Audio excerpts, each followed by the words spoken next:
The Kenya Power and Lighting Company, a public limited company, in brackets Kenya Power, procures electricity from Kenya Electricity Generating Company, another public limited company, in brackets KenGen, a government-owned company,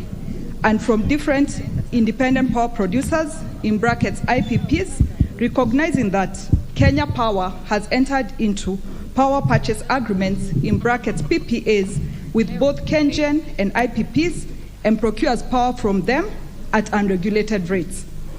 Noting that there is need to regulate all IPPs in the country and publicize their locations, stakeholders, directors, management, and their addresses and agreements entered into with Kenya Power.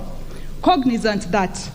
recommendations from past task force reports relating to power purchase and rates have not been implemented, deeply concerned that Kenya Power has in the past procured a larger quantity of power from the IPPs at a greater cost rather than from KenGen, leading to higher cost of power, cognizant of the fact that there is need to put in place policies, strategies, and regulatory measures for better planning to moderate the cost of electricity and enable access to energy by all, particularly in the manufacturing sector, to ease the cost of production and doing business. This House therefore resolves that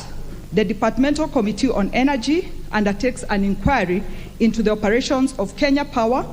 in relation to agreements entered into with IPPs, factors affecting the cost of electricity, including over-reliance on IPPs against available renewable and other energy sources, and measures to reduce it, and submit a report to the House within 120 days.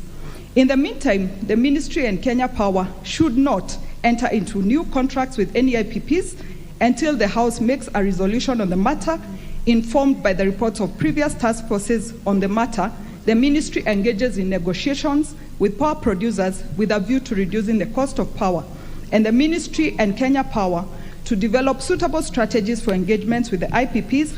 in order to provide relief for electricity consumers and ensure the long-term viability and sustainability of the energy sector. Honorable Speaker, according to world best practices, any business or enterprise allows an acceptable loss of between 2 and 6%. That means the average is 4%. Honorable Speaker, if I would put it in a better example, a woman who buys cabbages from Marikiti Market and buys a sack of cabbages would give herself an acceptable loss of between 1 or 2 cabbages, that one of them could be rotten or 2 of them could be rotten. A greater example is a boda person who delivers trays of eggs in a local town and uses his boda to deliver them. Honorable Speaker, this boda rider would give himself an acceptable loss of around 1 tray or 10 eggs would crack in between the delivery of the eggs to the customer. Honorable Speaker, according to the global best practices in the energy sector, the acceptable loss is 13.5%.